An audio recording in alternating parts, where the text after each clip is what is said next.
Muy buenos días a todos. Agradecemos su presencia. Estaremos dando un par de minutos únicamente para la gente que está pendiente de conectarse y poder empezar puntuales a las 10 de la mañana.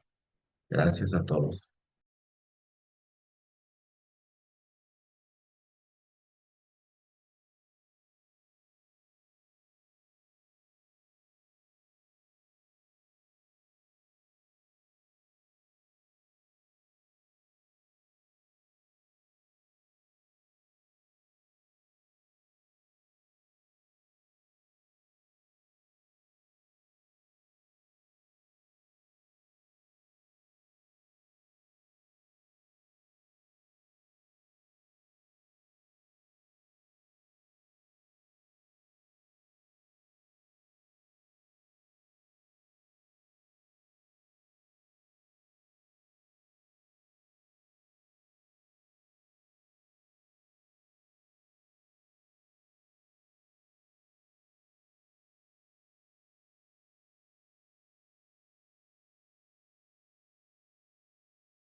Pues listo, muy buenos días. Muchas gracias a todos por su participación en el presente webinar, el cual, como ustedes pudieron ver en la publicidad y en la diapositiva de presentación, estaremos abordando su servidor, Javier Ambriz, parte del equipo laboral de la firma Vega Guerrero y Asociados, y mi compañera, la licenciada Sofía Fernanda Núñez, quien también funge como abogada dentro de nuestro equipo. El día de hoy, la finalidad es abordar de manera general y al final un par de casos específicos de todo lo relativo a las obligaciones de los empleadores en materia de seguridad social. ¿Cuáles son las obligaciones principales? ¿A partir de qué momento surgen? ¿Cuál es la dinámica para su cumplimiento? Los retos que conlleva tener un compliance al 100% en materia de seguridad social y, por supuesto, las consecuencias del incumplimiento que surja por esta falta de cumplimiento. Eh, pues bueno, sin más, vamos arrancando. Acá está de manera breve el temario que estaremos abordando. Como ustedes podrán ver, dividimos la presentación en 6 secciones, yéndonos primeramente por el antecedente, concluyendo con casos prácticos. Abriremos evidentemente un espacio para las consultas, para las dudas. De igual manera, si durante este recorrido que hagamos a lo largo de la presentación surge algún comentario o duda, siéntanse con plena libertad de poder compartirlas en la caja de comentarios, en el chat, y las estaremos recuperando para poder abordarlas. Trataremos de que no quede ninguna duda en el aire, aprovechando pues, el tiempo que tenemos destinado para la presentación. Entonces, bueno, sin más preámbulo, empezaremos con el antecedente. Pues bueno, es principal abordar el contexto histórico de la seguridad social en México.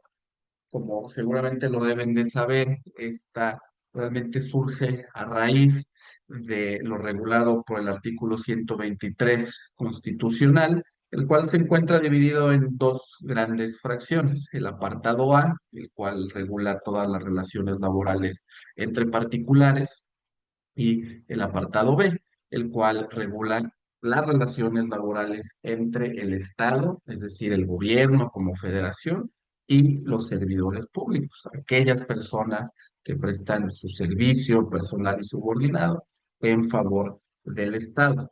Desde esta Constitución de 1917, la cual históricamente es catalogada como una de las más progresistas, ya se hablaba de estos derechos fundamentales de los trabajadores. ¿Por qué? Pues bueno, veníamos de un contexto histórico en el cual venía concluyendo el periodo del Porfiriato, en el cual pues, las condiciones laborales que los trabajadores desempeñaban eran sumamente precarias, no existía un sistema de ahorro para el retiro, no existía acceso a prestaciones de carácter económico o prestaciones médicas, incapacidades, etcétera. Por lo tanto, este crecimiento en la industrialización a nivel global, vaya, incrementó los riesgos laborales, los accidentes, las enfermedades. Por lo tanto, era necesario brindar esta protección a los trabajadores. Si bien desde la Constitución del 17 ya se abordaba esto, pues prácticamente no fue hasta la creación del Instituto Mexicano del Seguro Social como entidad, lo cual ocurrió en el 43, que fue también cuando se publica la Ley del Seguro Social. Este es un esquema que no en todos los países existe, en el cual una entidad del Estado, como lo es el Seguro Social, que fue como una paraestatal, forma este esquema tripartita para el otorgamiento de todas las prestaciones médicas en especie y económicas a los trabajadores. Es por eso que inclusive el propio Consejo de Administración del Seguro Social tiene participación del sector empresarial, de los sindicatos y del sector gubernamental. Es por eso que las cuotas y las aportaciones también tienen esta naturaleza. De todos le vamos a entrar a esto. Al final de cuentas, esto se regula desde la ley del 43 del Seguro Social y ya después, pues, bueno, con la nueva, en aquel momento, ahora ya es muy vieja, Ley Federal del Trabajo de 1970, pues se reafirman todas estas condiciones en materia de seguridad social. ¿Qué es lo que brinda? Pues bueno, además de la protección a la persona trabajadora, también lo hace a sus beneficiarios, a su familia, al cónyuge o a la cónyuge, así como a los hijos.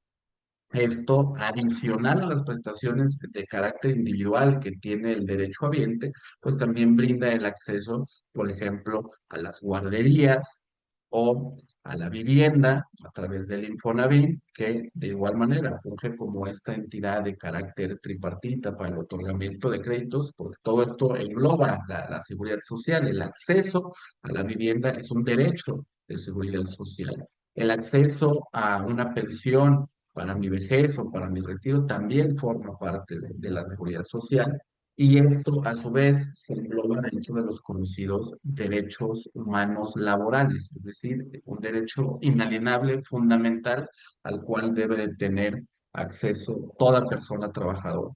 Por eso verán que a lo largo de la presentación, o sea, lo que seremos más insistentes es en el debido aseguramiento de los trabajadores. Eso es fundamental, es un derecho que como venimos explicando, es constitucional e inclusive reconocido de manera internacional a través de diversos instrumentos y tratados. Adicionalmente, ¿qué protección genera el otorgamiento de seguridad social o el cumplimiento de las obligaciones de seguridad social a la compañía?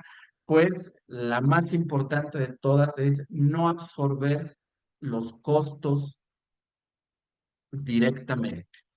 ¿Por qué? Porque ante este esquema de repartición tripartita, el Instituto Mexicano del Seguro Social es quien absorbe la obligación de los gastos. Un claro ejemplo de esto es, por ejemplo, la incapacidad por maternidad. La Ley Federal del Trabajo establece que es obligación tener este periodo de descanso con goce de sueldo para las personas trabajadoras en estado de gestación hasta después del alumbramiento.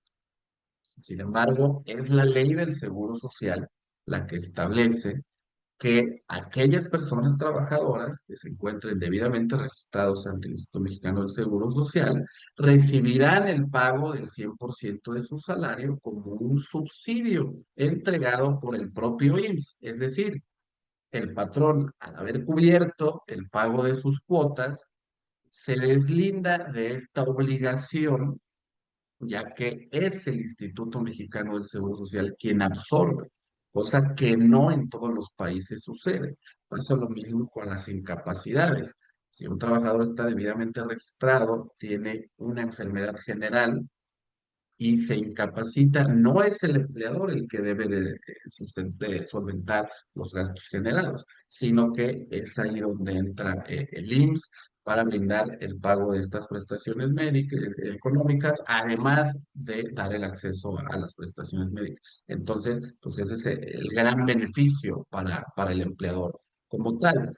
Además que, pues evidentemente refleja la debida formalidad que debe de tener cualquier empleador y pues bueno, eso genera confianza, eso genera un sentido de identidad y sobre todo de apego por parte de los trabajadores. Entonces vamos con la siguiente, por favor. Ok, a manera general, en cuanto a las obligaciones patronales, las iremos desglosando evidentemente ya una a una. Del sistema de seguridad social, inclusive las propias aportaciones, se dividen en tres grandes rubros. Todo lo relativo con el seguro social, lo relativo con el Infonavit y lo relativo con el sistema de ahorro para el retiro, porque inclusive el pago que se realiza tanto por parte del patrón como del trabajador va en estos tres rubros fundamentales.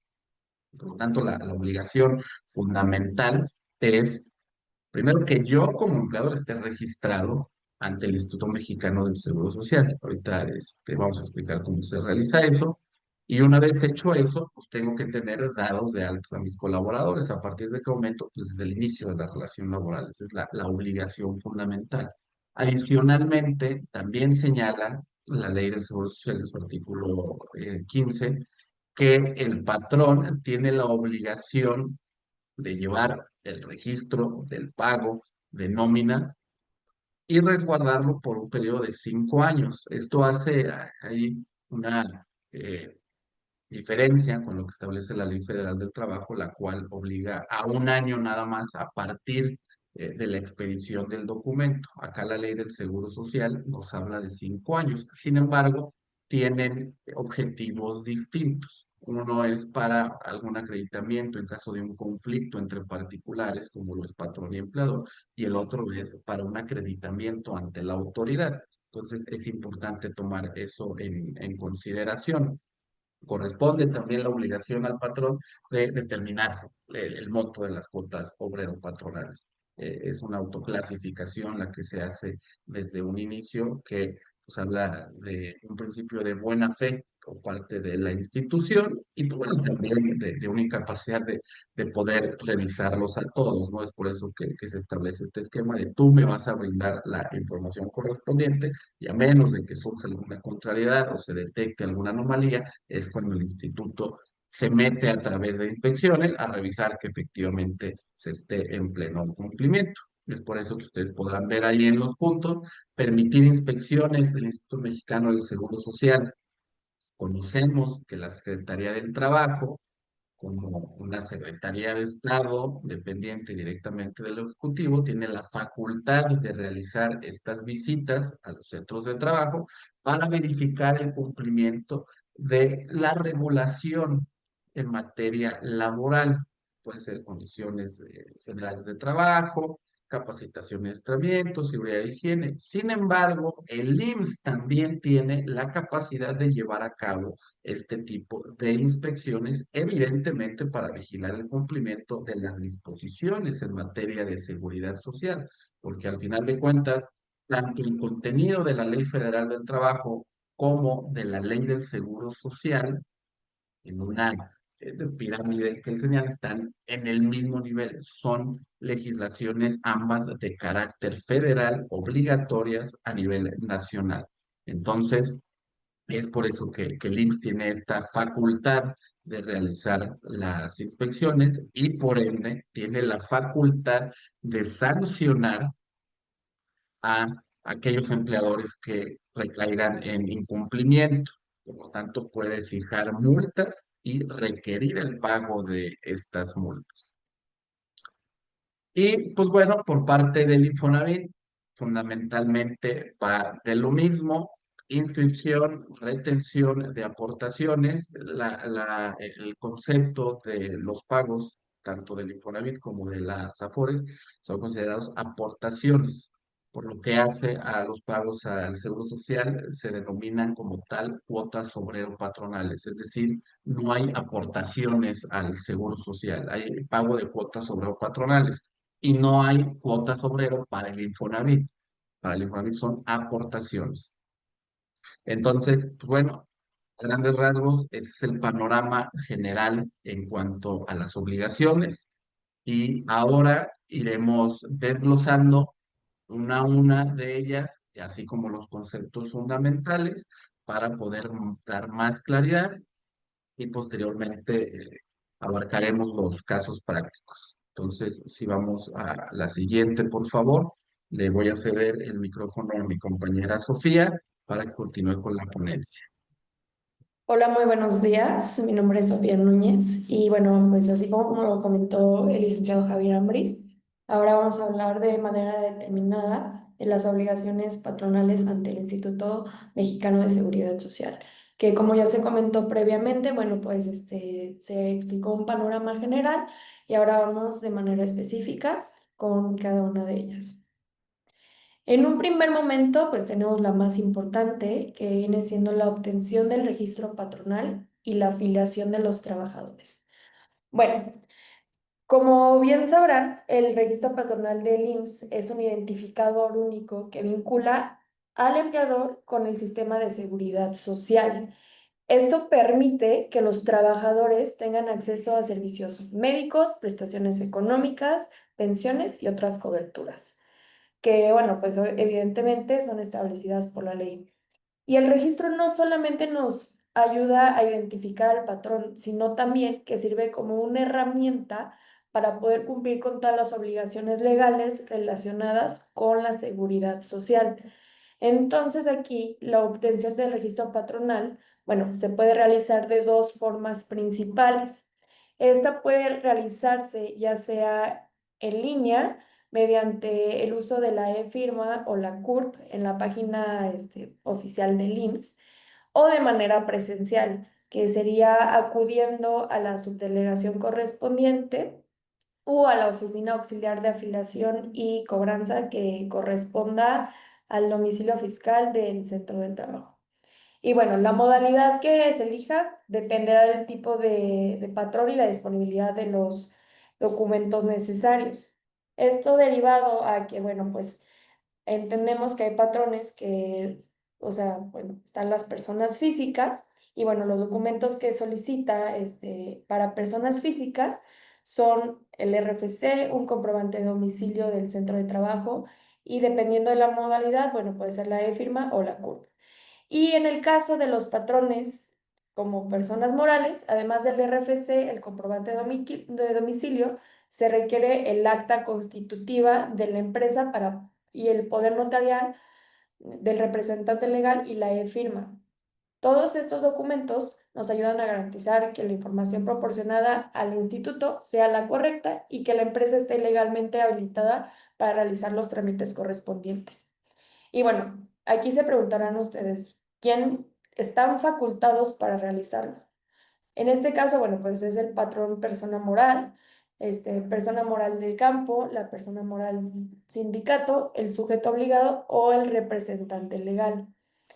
Básicamente, el procedimiento en línea se realiza a través del escritorio virtual del IMSS, que es algo que ya les comentaba previamente, que bueno, pues es la página oficial de este instituto, donde el patrono o su representante legal debe de crear una cuenta ingresando el CURP, la e-firma y los datos de contacto. La verdad es que si ustedes se meten en este momento a la página del IMSS, es una página bastante amigable en donde los van guiando poco a poco. Ahora bien, una vez dentro de esta página se completa un formulario electrónico con la información de la empresa, los centros de trabajo y los datos del representante legal. Posteriormente se adjuntan los documentos requeridos en el formato digital y se envía la solicitud. Y en dado caso de que la información sea correcta, el instituto asigna ya el número de registro patronal, que ese es el resultado que, bueno, pues esperamos y queremos, entrega la tarjeta de identificación patronal y el acuse del trámite, los cuales son esenciales para gestionar ya cualquier movimiento patronal. Ya con el registro patronal activo, el siguiente paso, bueno, pues ahora sí, lo más importante, la afiliación de los trabajadores, que debe de realizarse dentro de los primeros 5 días hábiles desde el inicio de la relación laboral. Pero nosotros, ya lo veremos más adelante, no recomendamos que dentro de esos 5 días se realice la inscripción, la afiliación. Nosotros recomendamos que entre más antes, mejor. Y bueno, para ello se reporta la información como el número de seguridad social, el CURP del trabajador, salario base de cotización, el tipo de jornada que desempeña cada uno de nuestros trabajadores y la categoría del trabajador. Esto nos ayuda a calcular de manera correcta las cuotas obrero-patronales, que bueno, ya veremos más adelante, que pues si bien son aportaciones obligatorias al IMSS para poder cubrir los servicios médicos, las incapacidades, los riesgos de trabajo, las prestaciones de maternidad, entre otros beneficios para el trabajador. Finalmente, el registro patronal facilita el cumplimiento de los avisos obligatorios, incluyendo altas, bajas y modificaciones salariales, que también veremos más adelante, que bueno, nos ayudan a garantizar que la empresa cumpla con la ley del Seguro Social y, bueno, por ende, con la ley federal del trabajo. Este proceso, pues no solamente como patrones nos asegura la protección de cada uno de nuestros trabajadores, sino que también, bueno, nos protege legalmente al empleador frente a posibles sanciones que de igual manera, como lo comentó el licenciado Javier Ambris, bueno, pues lo veremos y lo abordaremos más adelante, tanto de manera teórica como en los casos prácticos correspondientes. Y bueno, también contribuye a mantener la formalidad en las relaciones laborales, ya que este es un requisito indispensable en la relación laboral. Ahora bien, ahora hablaremos de la clasificación y el pago de cuotas obrero-patronales, de las cuales, bueno, pues les estuve platicando hace un momento. Y bueno, básicamente, pues ya les di el contexto de lo que es una cuota obrero-patronal.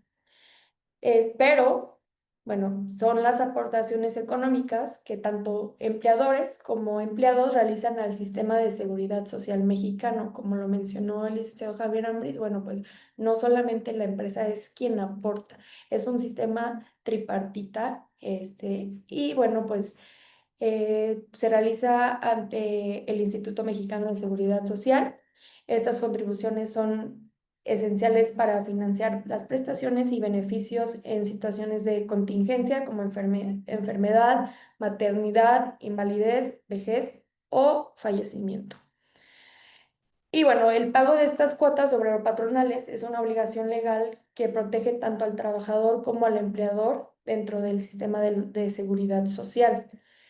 Y según el artículo 39 de la Ley de Seguridad Social, estas cuotas se pagan mensualmente por el mes que ya pasó. Esto quiere decir que, bueno, pues a mes vencido se va realizando el pago y, bueno, el patrón tiene del día 1 al día 17 de cada mes para realizar el pago de estas cuotas obrero-patronales. Más adelante veremos que el incumplimiento de este pago genera multas y recargos, por lo que será importante, bueno, pagar dentro del plazo correspondiente para evitar este tipo de multas y recargos. Ahora bien, en cuanto a la clasificación y pago de cuotas, está la determinación de la clase de riesgo. La clasificación de empresas y determinación de la prima de riesgo laboral es un paso obligatorio de acuerdo a la Ley del Seguro Social y su reglamento. Al registrarse por primera vez o al cambiar de actividad, las empresas deben de autoclasificarse en función de su actividad económica, grupo, fracción y clase, según el catálogo de actividades, que bueno, pues como pueden ver, aquí está la clasificación que se basa en una división económica, en un grupo económico, en la fracción, en la clase según su actividad. Que bueno, estas las podemos encontrar ya cada una en el catálogo de actividades del título octavo del reglamento del Instituto Mexicano de Seguridad Social. En este caso, bueno, pues esta clasificación determina la clase de riesgo que puede ir desde la clase 1, que es el riesgo mínimo, hasta la clase quinta, que es el riesgo máximo. De igual manera, bueno, pues como podemos ver, la clase 1, el riesgo mínimo, viene siendo, por ejemplo, los trabajos dentro de las oficinas. Luego tenemos la clase 2, riesgo bajo, pues que son tareas pues simples y bueno, en este sentido, pues va subiendo obviamente pues el tipo de riesgo dependiendo de la clase. La clase 3 encontramos el riesgo el medio, perdón, que bueno, viene siendo el uso y la manipulación de maquinaria ligera, la clase cuarta, el riesgo alto, que viene siendo una exposición ya a sustancias, a maquinaria pesada, y la clase quinta, pues el riesgo máximo que puede ser la minería, la construcción en altura, los explosivos, y bueno, básicamente el determinar esta clase de riesgo sirve para poder calcular la prima que el patrón debe de pagar al IMSS, que de esa igual manera vamos a hablar más adelante. Y bueno, esta prima, así a grandes rasgos, cubre las prestaciones del seguro de riesgo de trabajo, incluyendo incapacidades, defunciones y gastos administrativos, así como se establece en la Ley del Seguro Social en sus artículos 70, 71 y 72. Ahora bien, un segundo, no, disculpa. En cuanto al aviso de altas, bajas, modificaciones salariales, bueno, pues básicamente son una obligación legal del patrón, según el artículo 15 de la Ley del Seguro Social, que es la ley que hemos estado, bueno, pues manejando en cuanto a este tema en específico. Y estos movimientos deben registrarse ante el instituto dentro de los 5 días hábiles siguientes a que ocurran. Pero reiteramos, entre más pronto, mucho mejor. No esperar a que transcurran los 5 días porque de verdad hay ocasiones en las que nos sorprende. Y bueno, el responsable es el patrón o su representante legal, cuestión que ya habíamos, bueno, pues visto previamente. Estos avisos se pueden realizar en línea a través del portal del IMSS, que se llama IMSS desde su empresa o IDSE, siguiendo un proceso paso a paso que básicamente consiste en registrar el RFC, la contraseña, movimientos afiliatorios y ya ahí empezar a elegir el tipo de movimiento para capturar los datos del trabajador, verificar la información y enviar un reporte para guardar la confirmación con un folio que nos va a generar. Y bueno, también está la opción general que, como se les comentaba, pues debe realizarse en la subdelegación que controla su registro patronal en específico.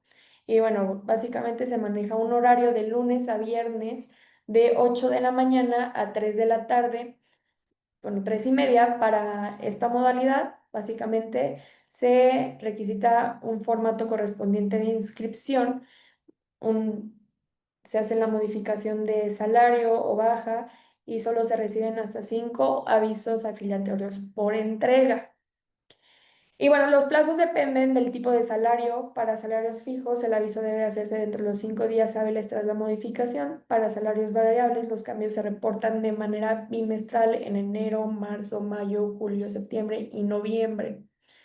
Ahora bien, pues es de suma importancia el cumplimiento, ya que cumplir con estos avisos garantiza que los trabajadores estén correctamente registrados, tengan acceso a sus prestaciones y evita sanciones o problemas con el Instituto Mexicano de Seguridad Social. Ahora bien, vamos a hablar de los tipos de regímenes que podemos encontrar en la ley del Seguro Social. Básicamente, estos se engloban en dos tipos de regímenes. Y bueno, en México el Seguro Social se organiza principalmente en estos dos regímenes que podemos ver en pantalla, que viene siendo el obligatorio y el voluntario, cada uno con objetivos y coberturas específicas. En primer lugar, tenemos al régimen obligatorio, que aplica a las personas que trabajan bajo una relación laboral y por disposición de la ley deben de estar afiliadas sí o sí. Este régimen se subdivide en 5 seguros. El seguro de riesgos de trabajo, que protege frente a accidentes o enfermedades laborales. El seguro de enfermedades y maternidad, que otorga atención médica y prestaciones relacionadas. El seguro de invalidez y vida, que brinda apoyo económico ante la invalidez o el fallecimiento. De igual manera, tenemos el seguro de retiro, cesantía y edad avanzada y vejez, que contribuye al ahorro para la jubilación. Y por último, pero no menos importante, tenemos el seguro de guarderías y prestaciones sociales, que nos ayuda al poder asegurar el cuidado de los hijos y de los hijos de los trabajadores y de otros beneficios sociales. Ahora bien, bueno, pues tenemos el régimen voluntario, que permite que las personas que no tienen acceso a una relación laboral tradicional, por así decirlo, pueden afiliarse y obtener una cobertura. Que bueno, dentro de este régimen encontramos el seguro de salud para la familia, que protege la salud de personas y sus familiares, el régimen específico de trabajadores del hogar, que les otorga los mismos beneficios que a los trabajadores asalariados, y el aseguramiento de voluntario de ex asegurados, que, bueno, está pensado principalmente para quienes desean continuar con los seguros de invalidez, de vida o retiro tras su baja en el régimen obligatorio. Y bueno, cabe destacar que el régimen obligatorio es el que ofrece la mayor cobertura y protege a la mayoría de la población laboral activa, cumpliendo con lo previsto en la ley que nos ocupa, que es la ley del Seguro Social. Ahora bien, bueno, pues esto ya de igual forma lo vimos pues de manera general en un inicio cuando estaban explicando los antecedentes en cuanto a las obligaciones que tiene el patrón ante el Instituto bueno, de Fondo de Vivienda. Y bueno, pues las obligaciones que tiene el Infonavit, básicamente, digo, los patrones ante el Infonavit pues son varias y están relacionadas principalmente con las aportaciones y descuentos por créditos hipotecarios de sus trabajadores. Bueno, primero, las aportaciones patronales, como lo podemos ver en pantalla, son obligatorias, evidentemente, y equivalen al 5% del salario base de aportación de cada trabajador. Estas aportaciones se destinan al fondo de vivienda que el Infonavit administra para poder otorgar créditos hipotecarios. Y en el dado caso de que un trabajador tenga más de un patrón, cada empleador debe realizar su aporte correspondiente, que esto es muy importante de mencionar. Y bueno, segundo, básicamente los descuentos por créditos hipotecarios se realizan de la siguiente manera. El Infonavit notifica al patrón el crédito otorgado. Posteriormente, también se indica el monto a descontar mediante el aviso para retención de descuentos. Y de esta manera, el patrón debe descontar la cantidad indicada del salario del trabajador y entregarla al instituto. Y bueno, desde julio de 2025 estos descuentos deben de continuar incluso si el trabajador tiene ausencias o incapacidades. Si el descuento es mayor que el sueldo disponible, el patrón no cubre la diferencia, pero sí debe de reportar el descuento parcial al Infonavit.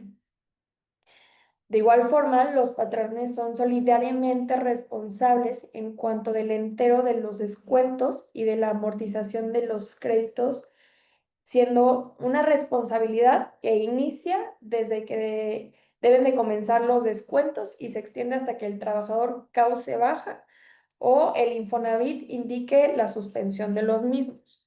Por lo que, bueno, pues es importante pues, tener como esta vigilancia en cuanto a si el Infonavit solicita, bueno, pues su suspensión correspondiente. Finalmente, los patrones deben cumplir otras obligaciones, siendo estas proporcionar información necesaria para el cálculo de aportaciones y descuentos, de igual manera permitir inspecciones o visitas domiciliarias del instituto y atender cualquier requerimiento de pago o información que solicite este instituto. En conjunto, básicamente estas medidas garantizan que los trabajadores cuenten con financiamiento para la vivienda y que sus créditos sean gestionados de manera ordenada y conforme a lo que establece la ley. Muy bien. Bueno, también esto ya lo platicó a grandes rasgos el licenciado Javier Ambris, que viene siendo la conservación de documentos. Como muchos sabemos, bueno, pues los patrones estamos obligados a conservar ciertos documentos relacionados con la relación laboral y la seguridad social. Entre ellos se incluyen las nóminas, listas de raya, los registros de días trabajados y salarios percibidos, así como cualquier otro dato que la Ley de Seguro Social y sus reglamentos exijan. Dentro del artículo 15 de la Ley de Seguridad Social, estos registros deben de conservarse durante 5 años a partir de la fecha de elaboración. Este plazo es más extenso que lo que se establece en la Ley Federal del Trabajo, que en su artículo 804 nos comenta básicamente que los plazos generalmente son más cortos para los documentos laborales generales, como contratos o nóminas, y es de 1 año. La diferencia en los plazos se debe a que cada ley regula aspectos totalmente diferentes. Y bueno, si bien la Ley Federal del Trabajo se centra en la relación laboral y en la resolución de conflictos internos, y bueno, la Ley de Seguro Social se enfoca evidentemente en la seguridad social, asegurando que se cuente con la información suficiente para tramitar prestaciones, contribuciones y beneficios a largo plazo. Por esta razón es fundamental que los patrones cumplan con los plazos establecidos y específicos según el tipo de documento que la ley vaya requiriendo, porque bueno, pues tiene diferente aplicación y no solamente se garantiza, no solamente para garantizar la protección de los derechos de los trabajadores, sino para evitar cualquier tipo de sanciones o problemas en auditorías ante este instituto.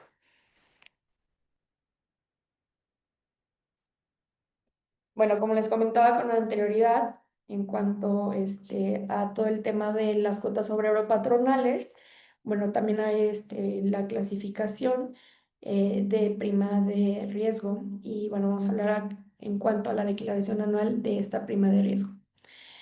Básicamente, la prima de riesgo es un porcentaje de la cuota patronal que el IMSS destina al seguro de riesgos de trabajo y tiene como objetivo incentivar a las empresas a implementar medidas de prevención de accidentes y enfermedades laborales.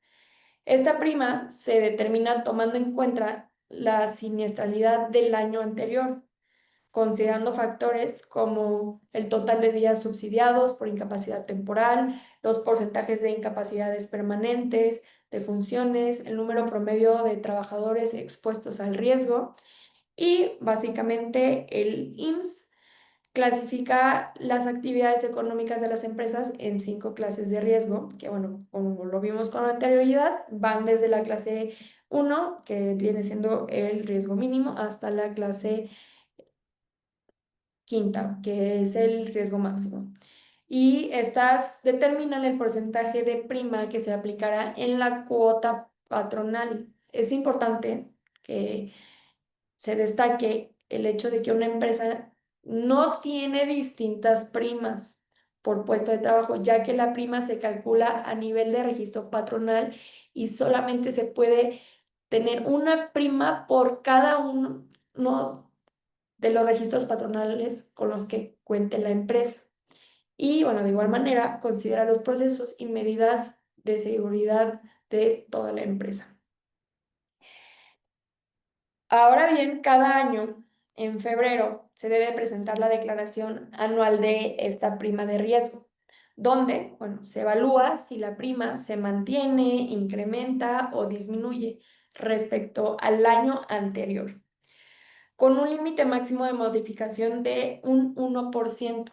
El rango general de la prima se encuentra entre el 0,5% y el 15% del salario base de cotización, según la siniestralidad registrada y los programas preventivos implementados. Esta declaración anual básicamente es crucial no solamente para cumplir con la normativa del instituto, sino también para fomentar un entorno de trabajo muchísimo más seguro y protegido para cada uno de nuestros colaboradores. Ahora bien, pasaremos al siguiente tema, que es el surgimiento de las obligaciones patronales, que bueno, pues yo creo que ya lo abordamos un poco, sin embargo, es de suma importancia, pues, adentrarnos más en este tema. ¿A partir de qué momento se generan estas obligaciones? Bueno, básicamente la obligación de otorgar seguridad social surge desde el momento en el que inicia la relación obrero-patronal, que esta, si bien deriva de un servicio personal subsidiado, es importante destacar que no se requiere un contrato escrito para que esas obligaciones empiecen a regir. Desde ese instante, el patrón asume la responsabilidad en tres ámbitos principales: en el laboral, garantizando derechos y prestaciones; en el de seguridad social, mediante la inscripción y notificación de movimiento de los trabajadores ante el IMSS; y, bueno, el fiscal, que es cumpliendo con las obligaciones contributivas relacionadas.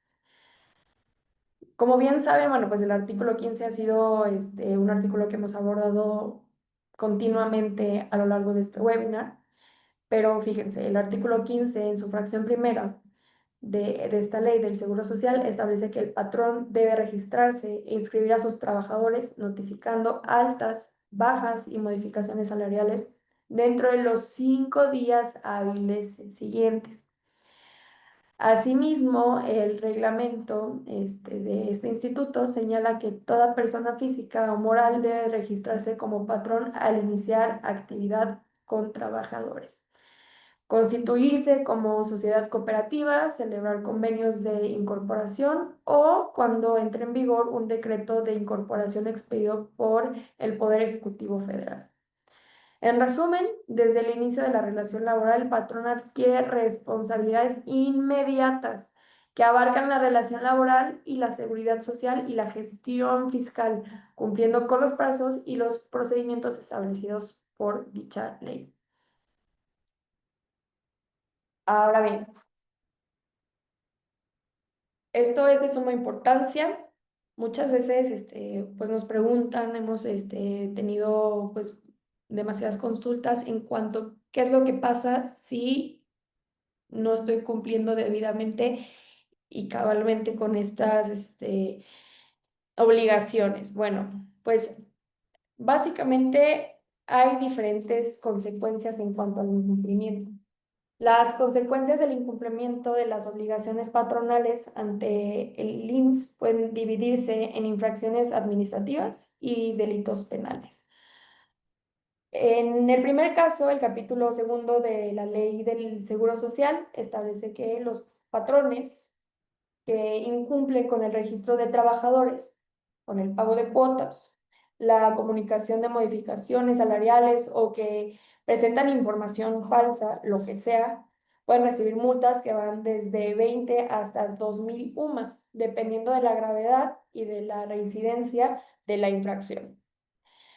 Por otro lado, el capítulo tercero de esta ley tipifica ciertos delitos, como la defraudación a los regímenes del Seguro Social, la omisión dolosa de cuotas retenidas, el uso engañoso para obtener beneficios indebidos o alteraciones de registros, y las penas de prisión aplican a los patrones, a los representantes legales y demás sujetos obligados y van a partir de 3 a 9 años, dependiendo el monto defraudado y la naturaleza del delito. Si la omisión se hace a sabiendas, por ejemplo, reteniendo cuotas de los trabajadores y no enterándolas al IMSS, las penas pueden aumentar hasta en un 50%. Estas sanciones lo que buscan es garantizar que los patrones cumplan con sus obligaciones, protegiendo así los derechos de los trabajadores y asegurando la correcta operación del IMSS. Por lo que es de suma importancia destacar que no solo la empresa puede ser afectada, sino también sus representantes legales o cualquier sujeto obligado que cometa la omisión o el engaño. En resumen, el incumplimiento puede derivar en multas económicas, como ya lo hablamos, o bien, en sus casos más graves, en una responsabilidad penal con prisión, por lo que el cumplimiento puntual es fundamental. Ahora bien, mi compañero Javier Ambriz nos va a adentrar un poco más entre los casos que vemos en el día a día y las problemáticas más comunes. Gracias. Bueno, aquí preparamos tres casos hipotéticos, pero pues, la verdad es que no son tan hipotéticos, sí forman parte del día a día de muchas empresas, se vuelven casos sumamente recurrentes y siempre queda la interrogante qué hacer al respecto. Entonces vamos a abordarlos el día de hoy. Inclusive por ahí veía un par de las preguntas que amablemente nos están haciendo llegar. Eh, entonces varias de ellas justamente se van a abordar en estos casos. Entonces si podemos pasar al primero de ellos, por favor. Bueno, la primera situación es uno de los casos más recurrentes, sobre todo en pequeñas, micro, o medianas empresas que se tiene esta dinámica de que el trabajador percibe un salario mayor al salario mínimo. Sin embargo, se le registra ante el Seguro Social con un salario mínimo y se maneja un esquema de pago en el cual los recibos de nómina contemplan un par de prestaciones extralegales para llegar a esa cantidad, ¿no?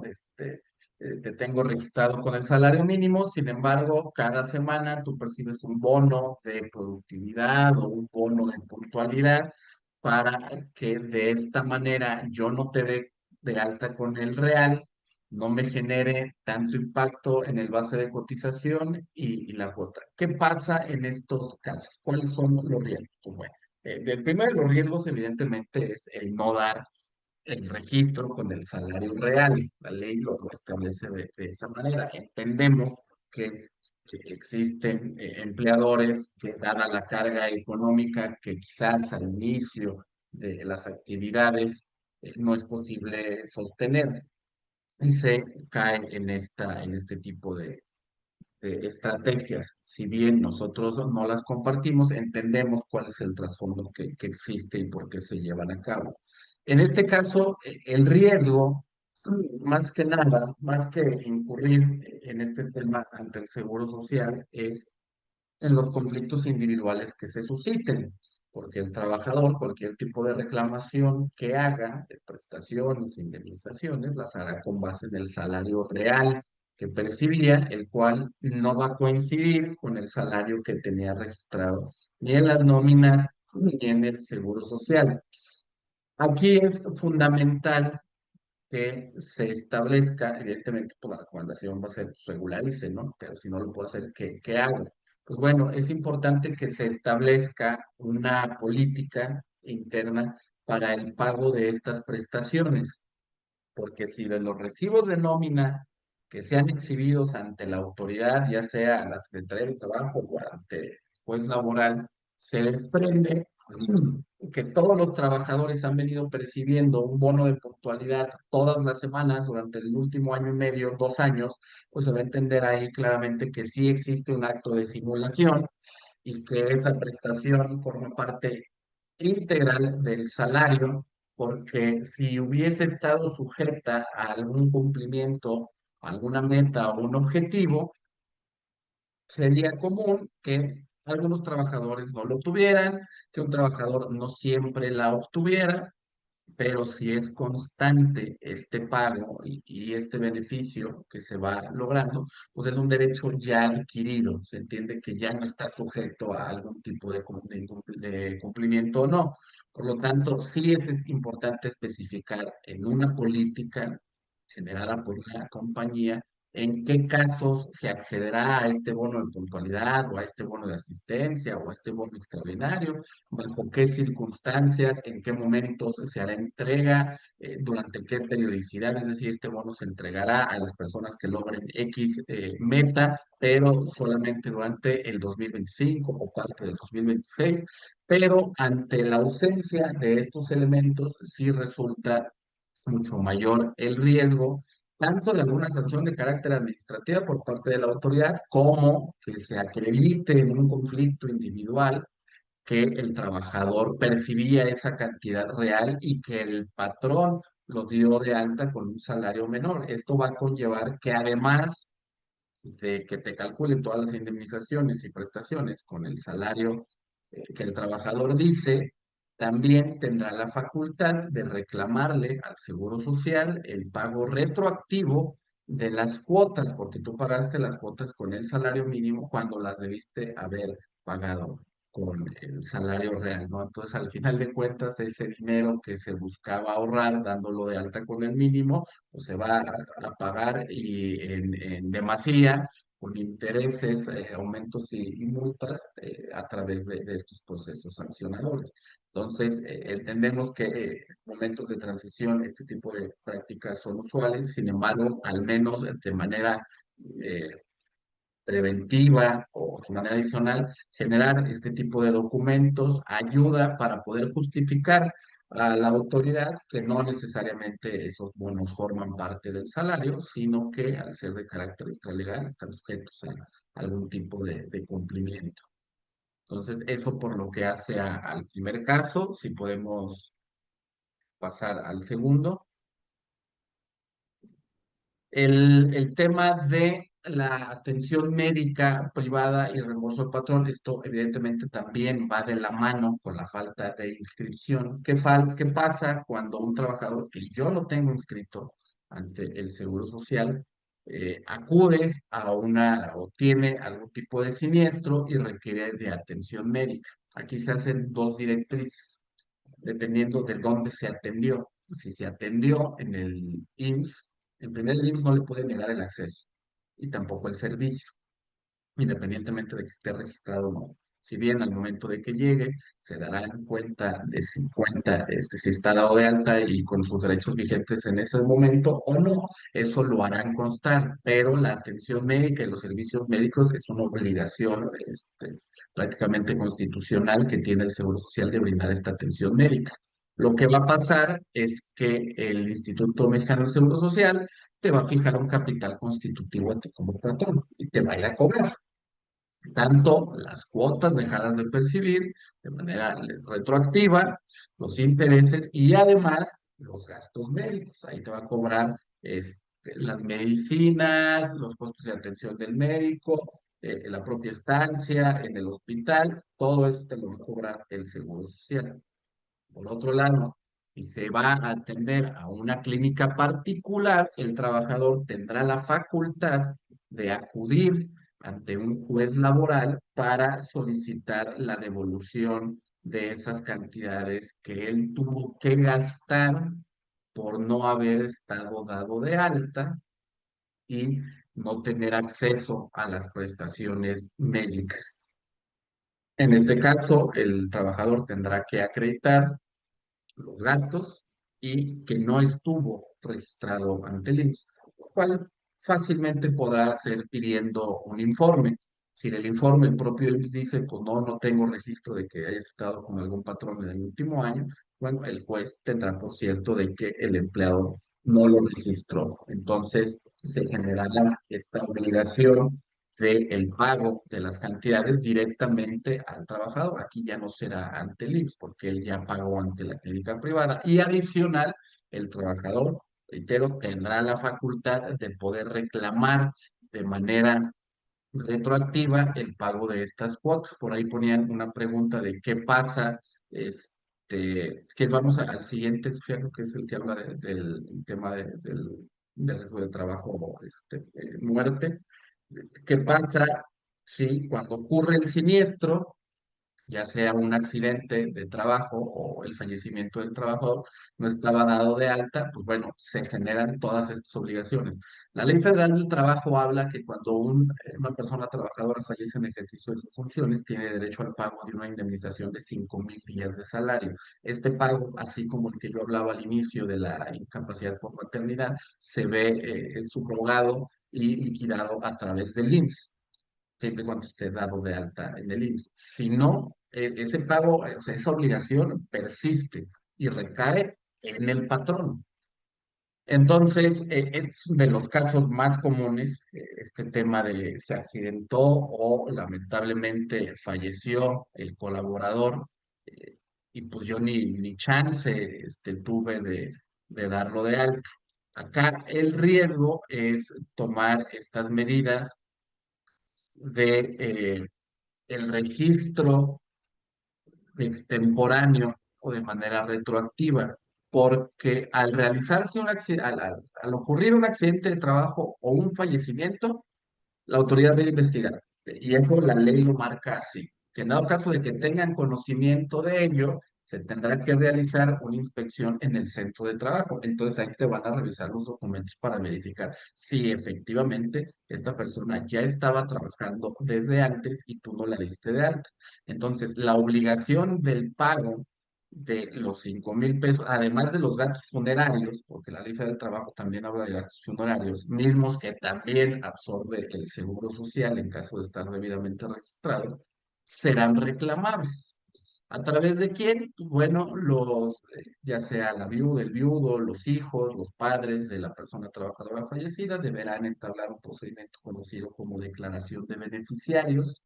Este procedimiento se tramita ante un tribunal laboral y el juez o la jueza determina qué persona tiene u ostenta los derechos laborales del trabajador.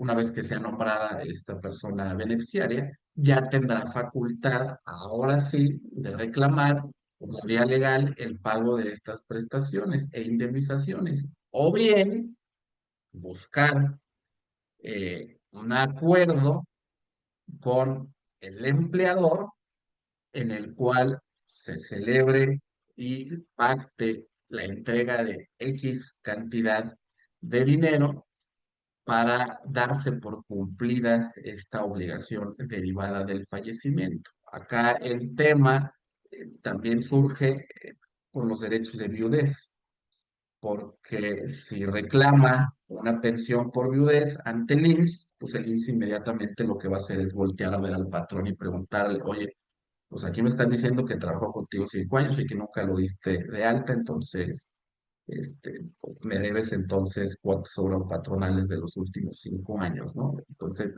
como pueden ver, los riesgos se vuelven sumamente amplios en este tipo de siniestros. Cabe la posibilidad de celebrar estos convenios de manera directa con la persona beneficiaria, siempre y cuando exista la voluntad entre las partes, bueno, se tienen por cumplidas estas reclamaciones. Sin embargo, eso es lo que ocurre en caso de que el registro sea el mismo día en el que ocurrió el siniestro. Si el registro se lleva a cabo un par de días antes de que ocurra el accidente de trabajo o la muerte, pues bueno, existen elementos sustanciales para poder pelear en caso de que exista conflicto, de por qué yo como patrón no tengo obligación. Mi obligación era darte de alta y lo hice, y posteriormente surgió este siniestro, por lo tanto, pues, quien debe de solventar estos gastos es el IMSS. Entonces, esto en cuanto a el tema de los accidentes de trabajo. Por ahí veía lo relativo al registro de Francisco Arriaga que decía en los centros de trabajo en una empresa que se dedica a la agricultura, las oficinas o domicilio fiscal se encuentran en un lugar, mientras que los lugares donde se trabaja es en el campo, donde hay oficinas y pueden variar entre municipios que coincide con la subdelegación. En este caso, hay dos, o sea, del registro patronal, preferentemente debe ser por municipio, por la propia distribución geográfica que tienen las subdelegaciones del Seguro Social. Sin embargo, existe una figura que es el registro patronal único. Este permite que aquellos empleadores que tengan dos o más registros patronales los puedan unir en uno a nivel nacional. Acá lo que se debe de valorar o deberían de valorar ustedes internamente es el tema de las primas, porque al final de cuentas se hace una especie de media entre la prima de riesgo que se tenga registrada en estos registros patronales que fueron absorbidos. Entonces, ahí es determinar si conviene o no conviene irnos por el tema del registro patronal único, pero sí es una figura que contempla el sistema de administración del Seguro Social y dentro del propio portal se puede llevar a cabo esta solicitud porque es muy a destacar lo que comentaba Sofía respecto a la prima de riesgo. Por ejemplo, un caso muy común, sonado, es el de estas cadenas de supermercados, pues prácticamente todas, los conflictos que hay con las primas de riesgo. Pues tú puedes decir, pues bueno, alguien que trabaja de cajero en ese centro de trabajo, pues tiene que ser clase uno, ¿no? Pero dentro de ese tipo de establecimientos, pues, como ustedes saben, hay un departamento de salchichonería y hay un departamento de panadería. Y el departamento de panadería, el personal que ahí desempeña actividades, pues está en constante uso de medios como los hornos, estufas y demás, lo cual es una prima de riesgo clase 4. Entonces, el pago de prima de riesgo para todo el personal de todos estos establecimientos de cadenas de supermercados, pues se eleva muchísimo. Entonces ahí entran pues, estas estrategias de pues, unos van a estar como registro patronal, otros para que la afectación en cuanto a la prima de riesgo no sea tan sustancial. Entonces es importante tomar en consideración estas recomendaciones que compartimos a efecto de pues que no se genere un impacto mayor en cuestiones administrativas y económicas. Por lo tanto, pues bueno, dejamos a su disposición estas herramientas. Por ahí quedan un par de preguntas en el aire por cuestiones de tiempo. Pues bueno, lo dejaremos, están abiertos nuestros canales de comunicación nuestra página de internet, estamos en prácticamente todas las redes sociales, de igual manera ponemos a su disposición nuestras cuentas de correo electrónico y pues bueno, sin más por el momento agradecer la amplia participación de todos ustedes, la convocatoria que se logró el día de hoy. Y pues bueno, por nuestra parte estaremos invitándolos de manera constante a este tipo de foros.